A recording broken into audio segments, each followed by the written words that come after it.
Hi.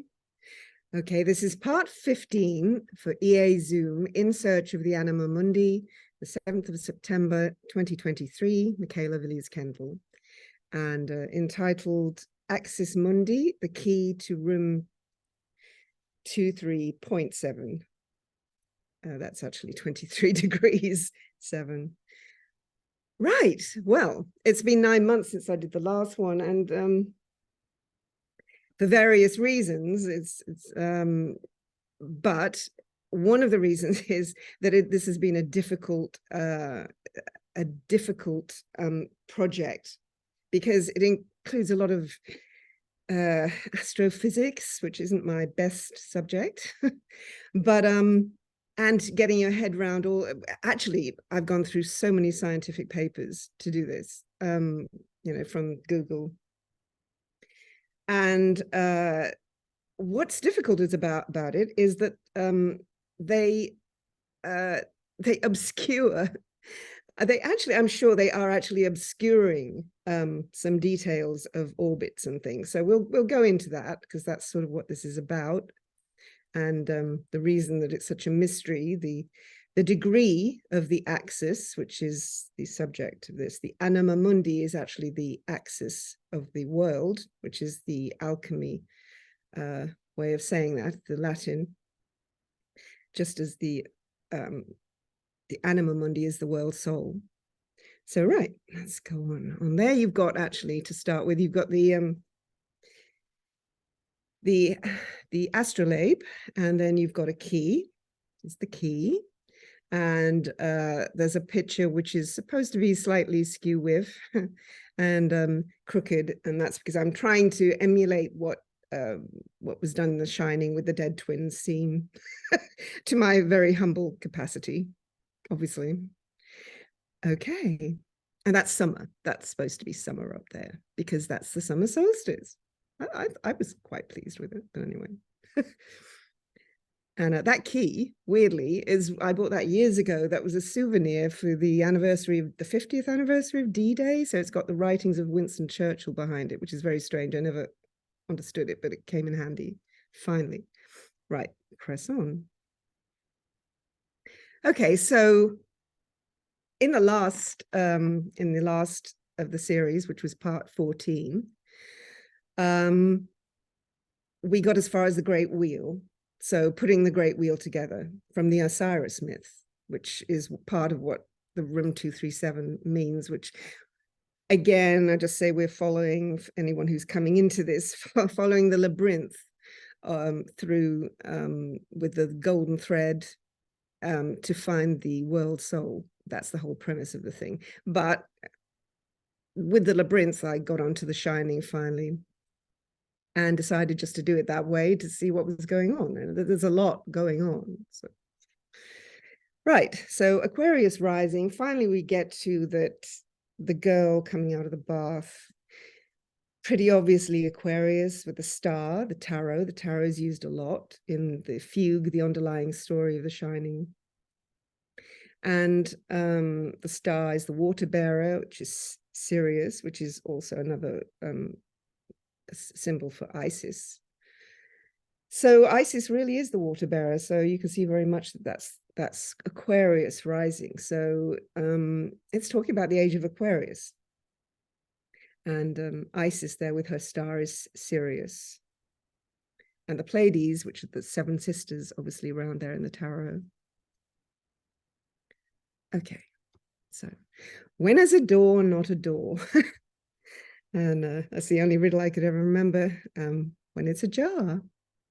And then you have room 237, which, apart from the other meanings, because one of the meaning was Carl Jung's psychology, the origins of psychology, I think. But page 237. But this is actually the main meaning, and it's to do with the axis degree, which then back in 1980 when The Shining came out was 23.7. So finally dawned on me, and it took quite a long time, but anyway. Right. When are 2 orbits really 3? All right, okay. Astrophysics. Deep breath. The Earth's orbit annually around the sun, that's the first one. Here's my cursor to just highlight that. We all know that one. Takes a year, and that's obviously what our cardinal wheel zodiac is based on. There's the axis, the North Pole, and it goes anti-clockwise. So that's why our cardinal wheel goes anti-clockwise, because that's the way we go. Okay, so that's the first orbit. The second orbit is the precession of the equinoxes. And here we've got Polaris is where we are currently, as it says there, pointing at, the axis is pointing at Polaris.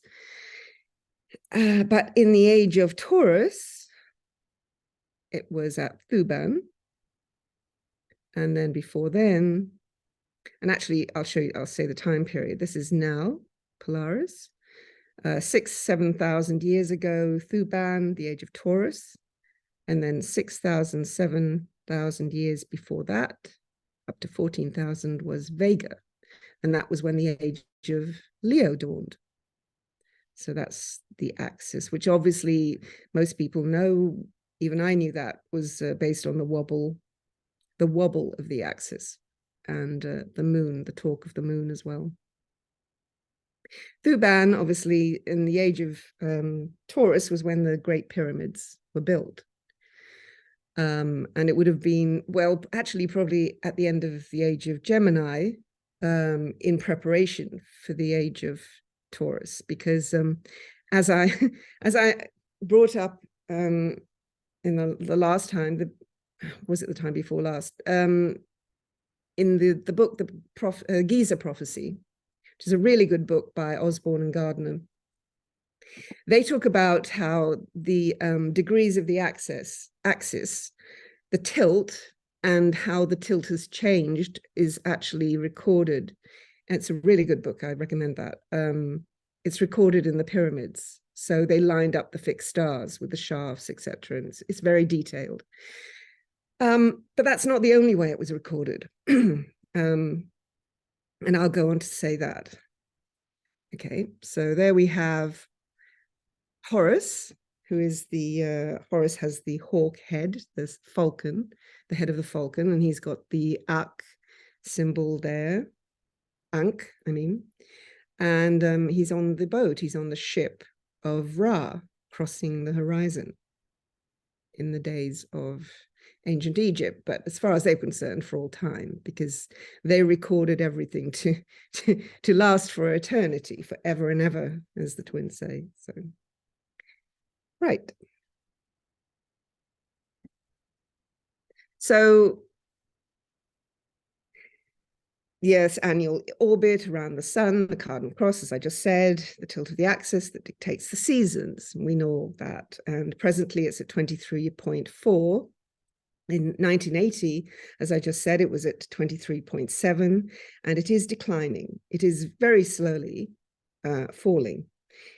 It has actually been declining since the age of Taurus, because that was when it reached its peak, and I'll go into that after.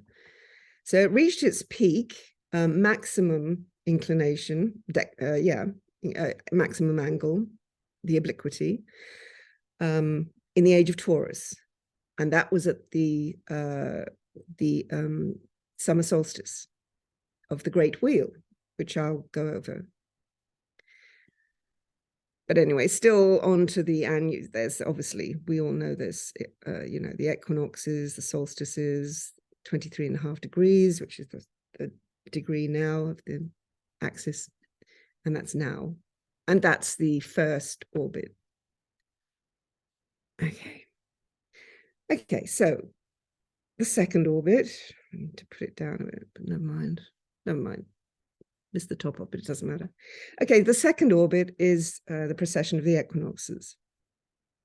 And we're at the end of the age of Pisces now, so not quite, not Aquarius yet, although this does show here, it shows the vernal equinox, equinoctial point at, it's gone into Aquarius there, but that's good for our purposes anyway, because the great cross is, the great wheel is based on the fixed signs at the equinoxes and the solstices.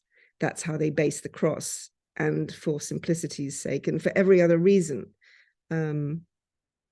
because they are the 4 signs, the main signs of the great cross of precession.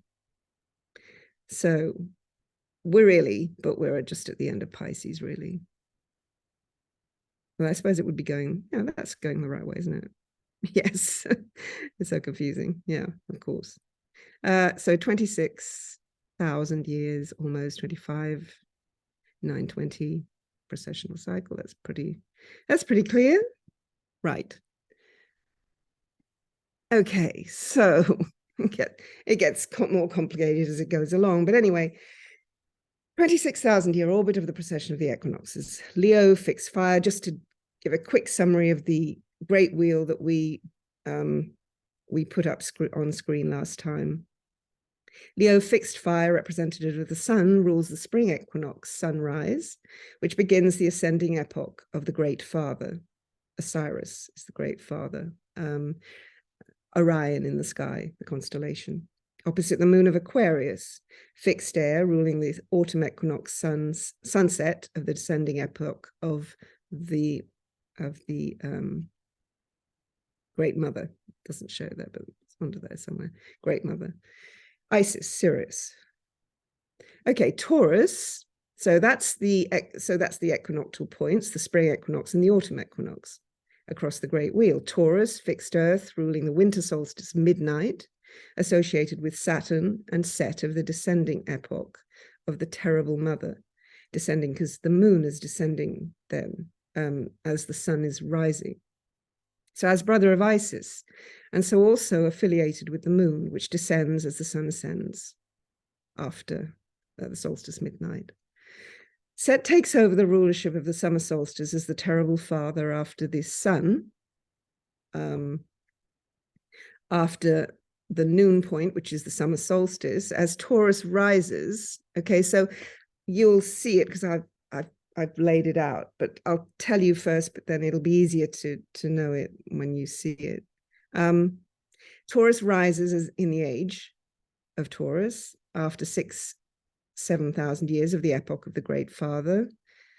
He is Saturn Kronos, the pale man. He is also symbolic of the Apis bull of aphelion, when the earth is furthest away from the sun. So they did layer and layer of meaning, and they were obviously great astrophysicists as well, the Hermetics who devised the zodiacal system. And they obviously knew about a lot, probably a lot more than, well, actually a lot more than the scientists know now. And luckily for us, they actually coded all of that, even though it's been suppressed and obscured quite a lot. Okay, so Scorpio, fixed water, ruling the summer solstice noon, associated with Horus. You can see them down there. First, that's the Apis bull, and then there's another, that's Horus, but that's Sagittarius. So it combines Scorpio and Sagittarius, because obviously Scorpio is near Sagittarius, and so they often did that. They combined qualities of 2 signs. So that's why you often get as it says there, the peregrine falcon, which is the flight. That's the flying Horus. He's of the sky. He's the god of the sky, and as it says there, associated with Horus, son of Osiris, and Jupiter is the sign adjacent to Ophiuchus and Sagittarius. So Jupiter rules Sagittarius, of course, and Pisces. And so the falcon, eagle, or the winged serpent, represents the sun at its climb to the highest point of the great wheel when Leo begins the epoch of the Great Father, for 6,000 to 7,000 years, until its peak, as I said before, at the summer solstice, followed by its fall. So the sun, obviously, like the day, it's beautiful in the poetical way. It uses the day, and then the month, and then the year, and then and then the ages, and so on, but all mirrored, reflecting each other. And so at noon, which is the age of when Leo, the sign of Leo, gets to the summer solstice, that's when Taurus gets to the ascendant. That's when the sun reaches its peak, because Leo always represents the sun, where you find it in the Great Wheel. So where you see the sun is where it is. At Leo, it's ascending, it's rising in the morning, as I go on to say. I'll say that after. And then at the summer solstice, it's at its peak, it's at noon, and then it will begin to decline. And that's why the age of Taurus wasn't a great thing for, that's why it became the terrible father. Right. There are other various reasons. One of the main ones is climate, but then there are reasons of consciousness as well, all in this, and spirituality. So it's a massive subject. So we're just hitting the tip of the iceberg, really, with this sort of thing. But it's amazing how much information they put into this. Okay, so the fall was the murder of Osiris. He is Osiris Dionysus in ancient Greek myth, the dying and resurgent god of the vine. That's when Horus gets there, because he's Osiris Dionysus, so he's the father and the son combined in Dionysus. So he is also symbolic of perihelion, the peregrine falcon, when the earth is closest to the sun. So in other words, like when you see Leo, that's where the sun is. When you see when you see Aquarius, that's ruled by Isis, as it says up there. That's where the moon is. So you see the moon descending or rising as you see Aquarius. Then when you see Taurus, that's Set, that is aphelion. And when you see Horus, when you see the peregrine falcon, when you see Scorpio, that is perihelion.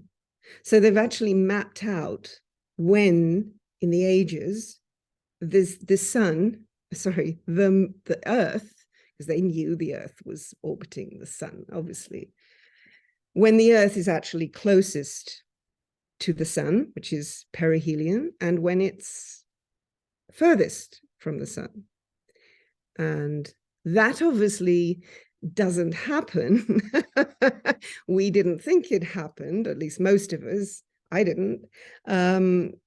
Not at least only as far as our seasonal axis was concerned and our spin, but actually it happens in the orbit, which I'll go on to show you, the third orbit. Right. And so we can see that a shift takes place at the equinoxes and the solstices of the Great Wheel. And that is where the axis comes into it, the meridian Jed column of Hermetic ancient Egypt. Okay. So these are rather lovely down here. And there you can see actually Horus, the falcon, with the bull down below. So they're together in that one. Okay, going on. Let's see, where am I here? I should actually put them up. Which one is it? Okay. That one? No, that one. No, I've done that one. Done that one. It's hard to see on the side. Okay, there we are. Right, so the Osiris myth, quickly going over it and enlarging on what we've learned already. The Osiris myth is brought into room 237. The Osiris myth revealed the Great Wheel's layout last time, its ascending and descending epochs, similar to the Yuga cycles.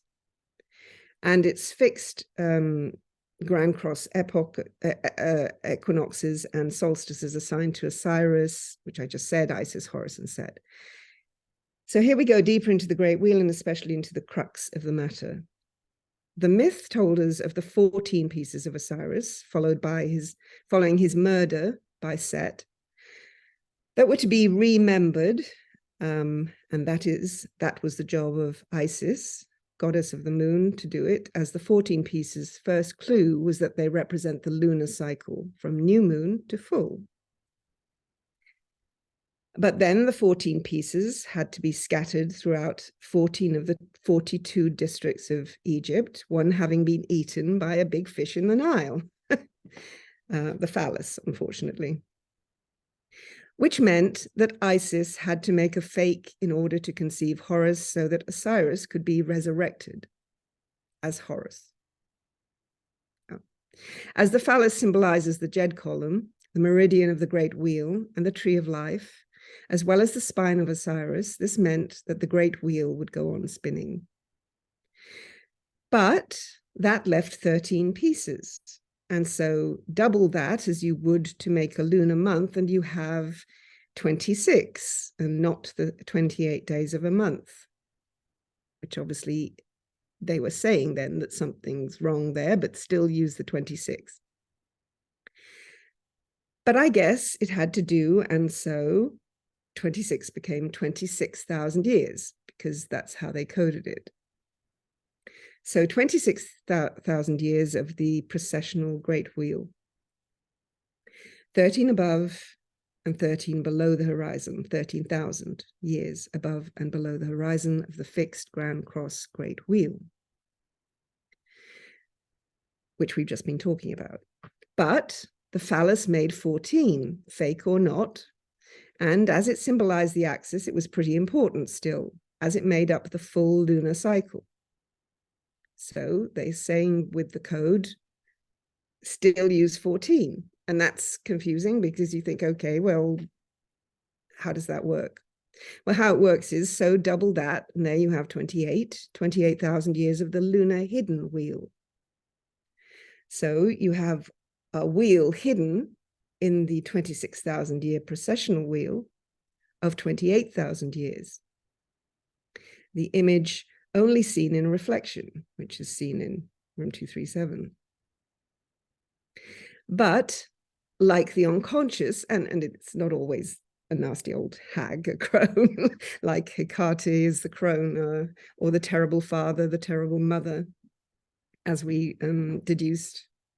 It's not always bad, but it does have that element, of course, as does the great wheel of 26,000 years. But like the unconscious that the moon and the lower half of the wheel represents, of a much greater vastness than the conscious solar half above the horizon. So what it concealed is a very great orbit. And that's still concealed, funnily enough, because, as I say, all the scientific papers that you go chasing all this up with obscure it. They're definitely obscuring it, because you can just get details here, there, and everywhere, and they haven't put them together. You have to put them together, and you wouldn't know. I don't think you'd know unless you actually knew the ancient Hermetic system. So, and that's what Stanley Kubrick was telling us. One of the things, this is probably one of the main things he was telling us. Okay, so the precession index is the precession modulated by the eccentricity of the and the obliquity angle contributions of the precessional wheel, I suppose, and the obliquity angle contributions. This is what the scientific papers say, meaning that they synchronize the periods of the axis and the orbits coming together. Okay, let's say there, and it is the ancient Hermetics who told us when a long time before Milankovic, because we're talking about the Milankovic cycles here. Milankovic, I mean, he did us a favor, really, because until then, it's just about totally hidden, all these orbits, and was sort of known a bit. And Kepler, it was Kepler, in fact, who did give clues, because he chose the name of aphelion and perihelion and nutation and all of those terms. And Kepler obviously discovered Uranus and did a few other things. Brilliant scientist. He discovered Uranus back in 1781. So, but he was a Rosicrucian, so he would have known a lot about the Hermetic system. We don't know how much, but he would definitely have known about it. So hence he chose deliberately to code the terms. Perhaps thinking there might be a time when we could, people could actually come out and say it, but it still seems you can't. It's bizarre. Anyway, so the precession index correlates with the occurrences of interglacial and glacial periods and temperature trends over the last 800,000 years. That's a quote from a scientific paper. And that's from various scientific papers. In fact, since the last very major pole reversal, which I'm not going to go into now, but obviously that comes up with all of this because that is to do with the axis as well, with the cycles. And that is it's mentioned in the Giza prophecy, but they come at it from a different angle because this is the great wheel that actually tells you as well, probably even more than than the pyramids do. So so the major pole reversal and the one subsequently, although they managed to not mention those. Well, of course they don't, no. It's blinded by science, not to mention church and state. So still, I mean, it's incredible. How has that happened? So anyway, let's stick with the ancient Hermetic zodiacal system because the scientific papers state that the three basic celestial perimeters, the precession, eccentricity, and obliquity, because they do mention eccentricity. They do talk about it, but they don't connect it all, not all of it. And obliquity are all quasi-periodic functions of time. They have no fixed period, which is absolutely wrong. We learn from the zodiacal system that they absolutely do. And that's why you can predict them. Anyway, so the Milankovic cycles. Milankovic was a Serbian scientist who got published. He got his cycles published in 1921. And another reason, I think, on the final photo of The Shining, 1921. Excuse me. And Milankovic did us a favor, as I said before, by, I don't know if he knew about the, but he possibly did about at least something of the ancient system, but whatever, he did as a favor in bringing them to light, even though he still wasn't able to go into certain details. But at least he did bring them to light, and that was doing a great favor. So the Milankovic cycles, so there you've got precession, 26,000 years, you've got currently the obliquity, which is what I just said. Well, it's not 24, that's its maximum, 24. Its minimum is 21. And right now we're about 23.4, as I said. Sorry. So there's the obliquity, there's the precession, and this is the eccentricity, it's called, which is ranging, it says there, 100,000 to 413 years. Yes, that does come into it, but that's a confusing way of putting it too, because basically it is 100,000 years, the orbit, and it does extend to 112,000 years, which you can find in the scientific, it does say in the scientific papers, if you look up the Milankovic cycles. Okay, so all three cycles are to do with the axis. And the first orbit, obliquity, as we said, the second orbit, precession, the third orbit is eccentricity, which is this huge cycle, which the ancient Hermetics coded, and we'll get to that, it's 28,000 years, because 28,000 years goes into it 4 times, making 112,000. So anyway, the tilt of the axis, angle of obliquity, causing the seasons, 1 year, the precession of the ages, 26,000, the wobble, the apsidal orbit, and that's what it's called, the ap, because this is where you go closer or further away from the sun. So the apsidal orbit of 100,000 to 112,000 years, caused by nutation, which is the pendulum motion that is mentioned in the Giza prophecy. But also there is another means that this cycle is pushed out, and it's quite incredible, and I'll go into that. So 100,000 elliptical and 12,000 circular. So the 100,000 it's elliptical. And then at the end of 100,000 years, it goes circular. And the circular wheel is actually the 26,000 years. That the circular wheel is the great wheel. And the 28,000 years that they're talking, the hidden cycle they're talking about, is 28,000 years that is coded in the Osiris myth. 28,000, like a lunar cycle of days.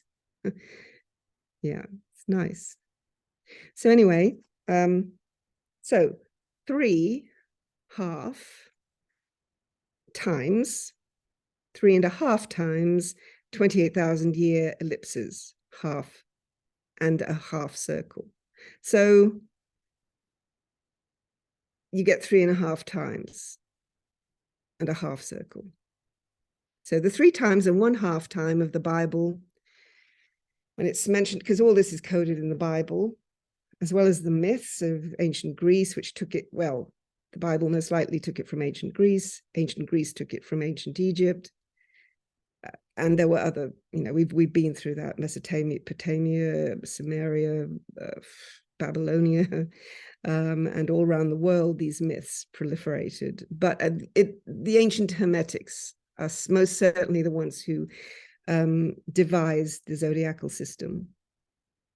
So the tilt of 41,000 years, as it says here, which is the axis tilt, which is caused by axial precession, apsidal precession, they call it, as I said, which is the nutational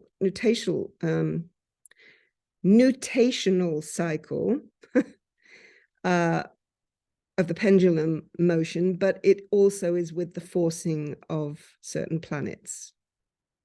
So that causes, but it's actually 42,000 years, and that's why the 42 that's one reason, the 42,000 in the Osiris myth and in the Bible, which we'll go over later, different Bible myths. It's already been mentioned in The Shining, and there are more.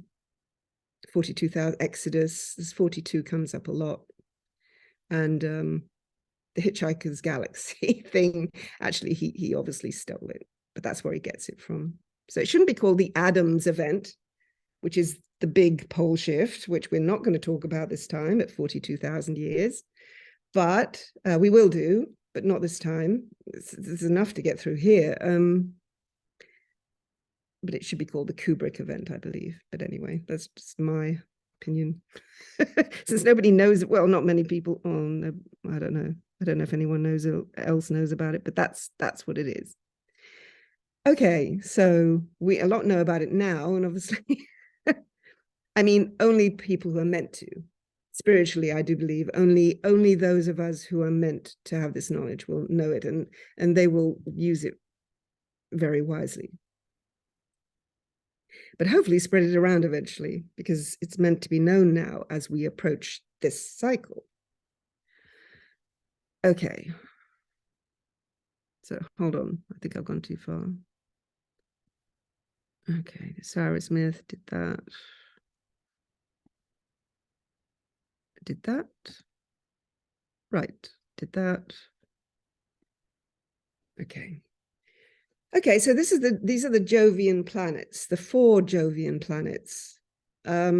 Jupiter is associated with Horus, as I said. Saturn is associated with Set, and they are the tugboats of the great ship of the skies, which It could be said to be this cycle, the ship of Ra, the ancient Hermetics called it. That's one word, that's one symbol they had for it. So what happens is they make up the 4 Jovian planets that are called scientifically the 4 Jovian planets. That is, as we know as astrologers, we know that's Jovian is to do with Jupiter, Jove, which is the Roman Jupiter. And the 4 Jovian planets that force the Earth in and out of the 100 to 112,000 year cycle. So they actually act like tugboats. They take this huge elliptical, eccentric cycle in and out of the circle, of the circular great wheel. So they expand it after 100 years, and then it goes into the circle again. I told you it's the great wheel. And then they expand it again after a half circle, which is 12 to 13,000 years of the great wheel. They expand it back into the ellipse, the eccentric orbit.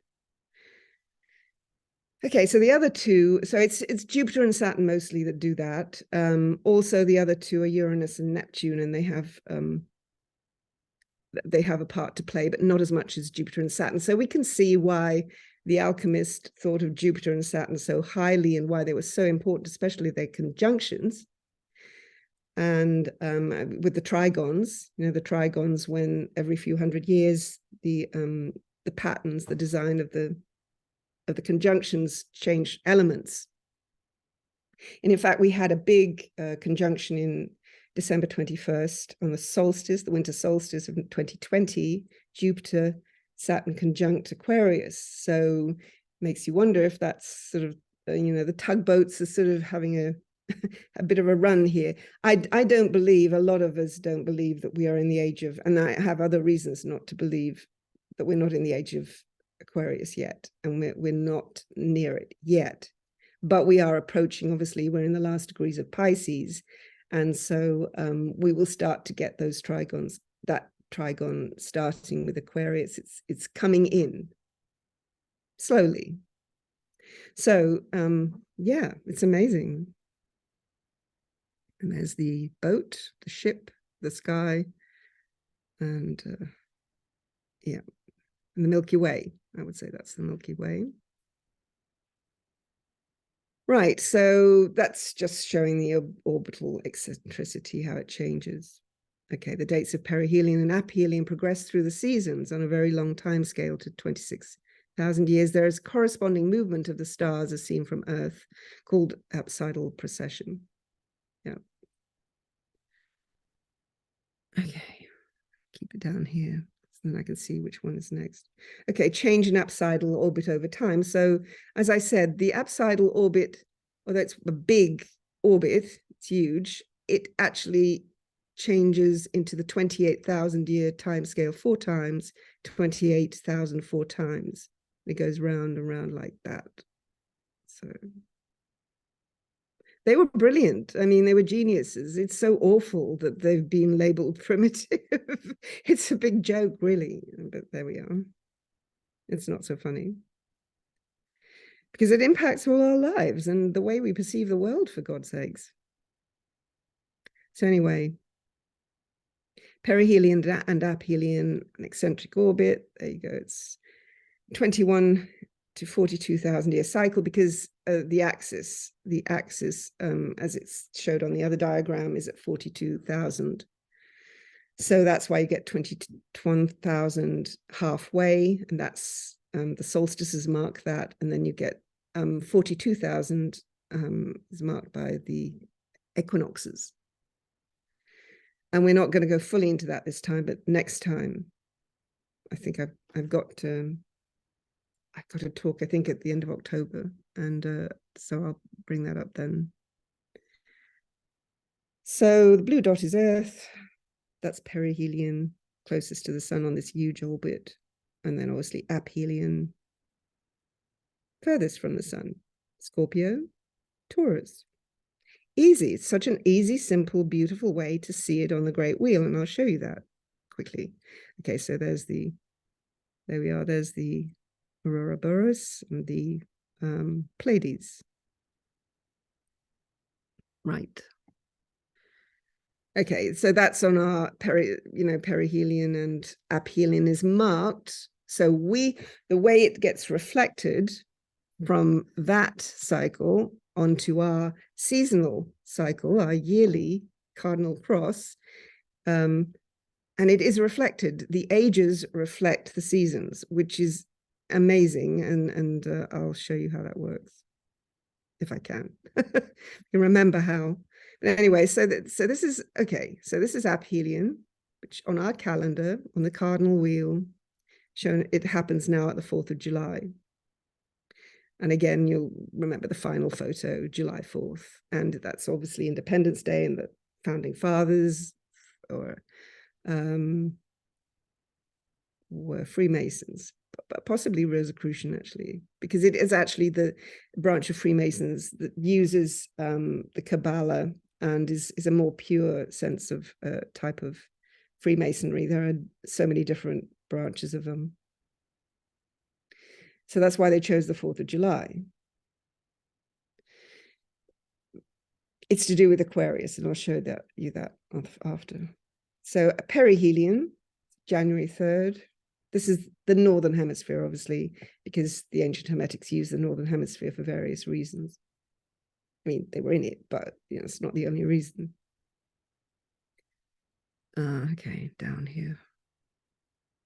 Oh yeah, it shows. Well, that's good. It just has a little box, for God's sake. Okay, so that's, again, I won't go into that now, but that's how it affects our seasons. Yeah, it shows the changing of the axis on that. And aphelion and perihelion. Okay, so on the Dendra zodiac, that's the Apis bull. And so at the center of the Dendra zodiac, that was probably made by Cleopatra, had a hand in the Hathor temple, which is where the Dendra zodiac comes from, and Julius Caesar. And that was in the age of Aries. And so that's the Apis bull again. It's a bull with the head that time of a serpent, which is the Scorpio. It's the bull. It's Taurus Scorpio thing. It's on a boat again, a half cycle. Once you start to know the codes, you start seeing all of this. And then, of course, that's the bull's leg, which is used as the plow, as the Seven Sisters, which is at the center of the pole, of course, which is at the pole here. That's it. The bull's leg, the funny bull's leg, is actually the Seven Sisters. It's the Pleiades, and so it's marking the swastika goes around like that. But it's also marking aphelion. Okay. So there again, Taurus, Scorpio. I won't dwell on that, but there you go. There's Horus, there's Set, Taurus, Scorpio, masters of the solstices, because they're placed when Leo is rising on the great wheel, they're placed at the solstices. Winter solstice for Taurus and summer solstice for Scorpio. Closer to the sun, the summer solstice. Furthest from the sun, the winter solstice.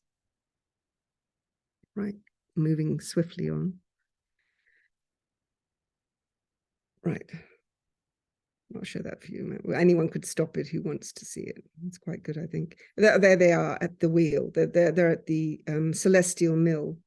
And there's Set and there's Horus outside. And of course, there's a scarab and the inner sun and the son of Ra, the Ka. And there's even the lotus, blue lotus of eternal life. And they're just working it between them. Set with his funny ears, we mentioned that before. That's the adzer.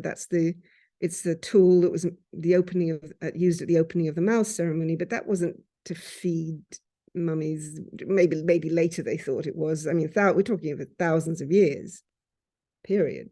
So maybe later they did think it was to offer, I mean, food offerings were part of it, but the opening of the mouth was to do with the void. It was to do with the Great Mother. It was a ceremony to do with the swastika again, which is at the pole. I mean, it's all interrelated. So, okay. So very quickly, so the age of Scorpio. So we'll begin at the age of Scorpio. That was 21,000 years ago, which is half of a axial cycle. The axial precessional cycle. Let's be clear about it. Both only the axial, the obliquity is to do with the axis and our motion, our yearly motion. The other two are precessional. So there are both huge cycles over the ages, but both caused by the movement of the axis. So in the age of Scorpio, you've got Scorpio, obviously. This is the peregrine, that's Horus, rising perihelion. Opposite Taurus, aphelion. Then you've got down below, you've got Leo, because it goes obviously clockwise. And then up above, you've got Aquarius, symbolized by Isis. And okay, so that's what it says. Leo, the sun at the winter solstice. It's at its lowest point, but it is about to ascend. And so that's why you get Scorpio, and Scorpio gets to perihelion. That is perihelion beginning. So when the sun is about to ascend, that's when the mechanism of perihelion begins, because it's rising then. So perihelion begins when Horus gets here, and he's being resurrected, and so the sun starts climbing until it gets to the spring solstice at the age of Leo, which is next. And so perihelion then continues for 7,000 years up to the solstice, the summer solstice. By that time, all these have moved around. So Taurus has gone down here, Aquarius has gone down here, and Leo's come here. But I'll show you in the next one. So axis is at minimum. With this, axis is at minimum angle. When it gets down here, the axis is at minimum angle. Precessional angle. Yeah. But it starts climbing. But then it's showing the orbit as well. This is where it is in the orbit. That's where the precessional, that's where the sun, that's where the Earth is, really, in relation to the sun on the precessional apsidal orbit. So anyway, it's amazing. So 21,000 years ago, half of 42,000 years, the axis of eccentricity, nutation plus forcing by the 4 Jovian planets, particularly Saturn, Jupiter and Saturn. The tugboats was at minimum angle, but Earth starts the climb to perihelion then.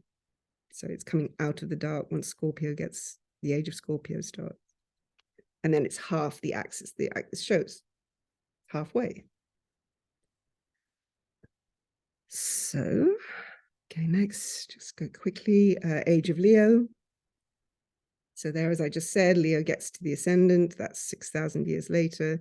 It's pushed Scorpio, Horus, up here to the solstice. And that's when perihelion. That's at its highest point then.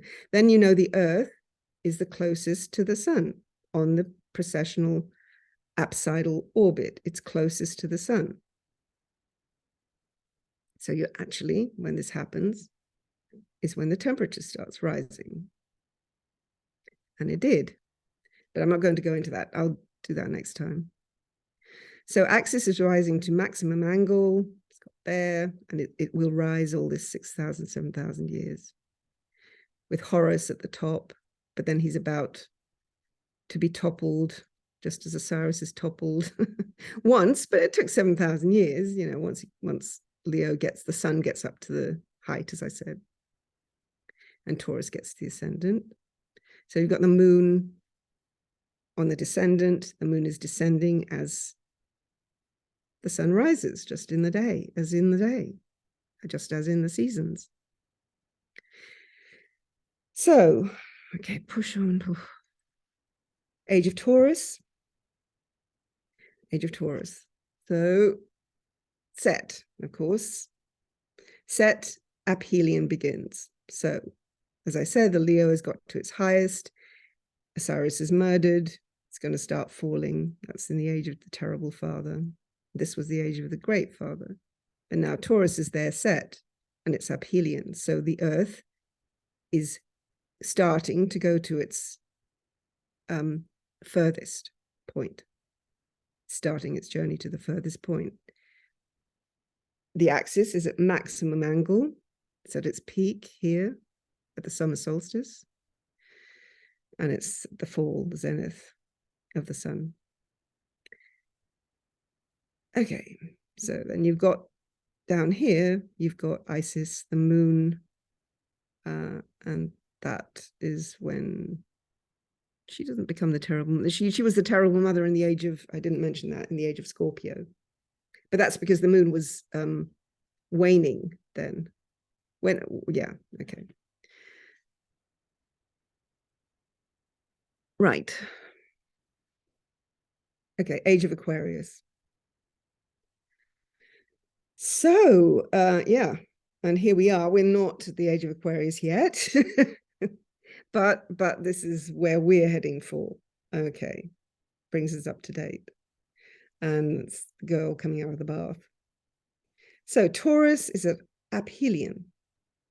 So that's why, and I'll show you after, that's why it showed that in the seasons, July 4th shows in our calendar, cardinal wheel, that Earth is at aphelion.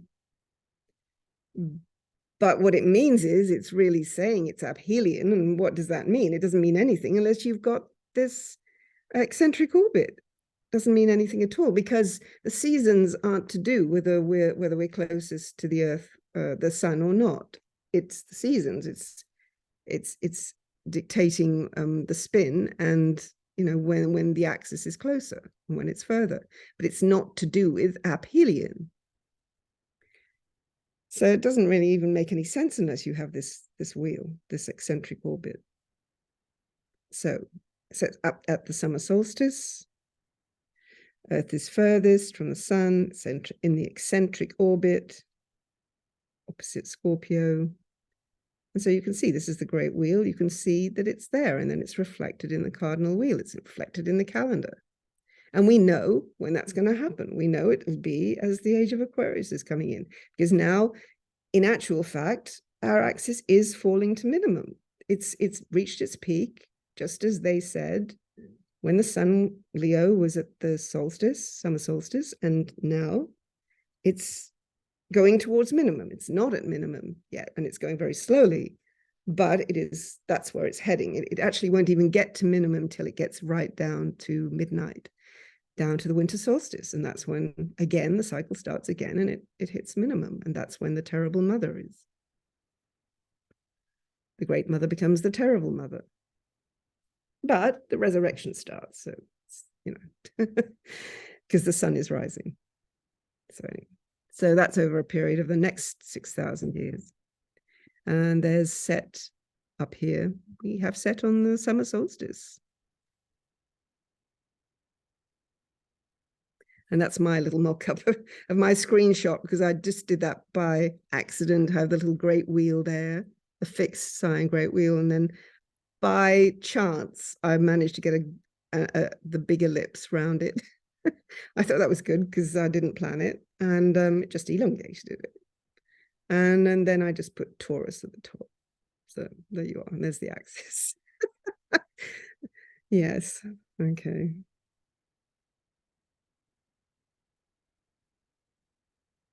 So apsidal orbit becomes circular every 100,000 years, which I've said, with the Earth at aphelion and the axis at minimum angle. Okay, this is where we are now-ish, as I said, at the end of the ellipse, returning to the half circle, which we're not at that yet. That will happen at the age of Aquarius. That is the actual, in fact, just before the age of Aquarius, but at the age of Aquarius. So the actual fixed Grand Cross Great Wheel of 26,000 years. From the age of Aquarius, we will commence the lower half of the wheel before returning to the apsidal ellipse at the start of Leo. And, if we're planning, anyone who's planning to come back again on the evolutionary astrology, past lives and future lives.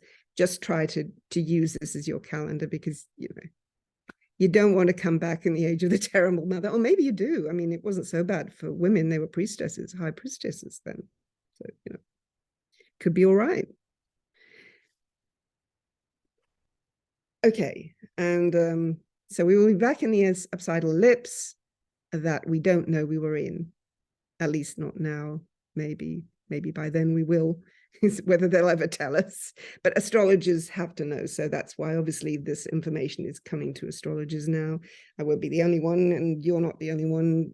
I'm sure it is coming now, because we've seen it start to come on a lot of books, a lot of even, Graham Hancock with his series, although he doesn't say about it being cyclical, because that's something he does know it, obviously, but it's not something he can go into.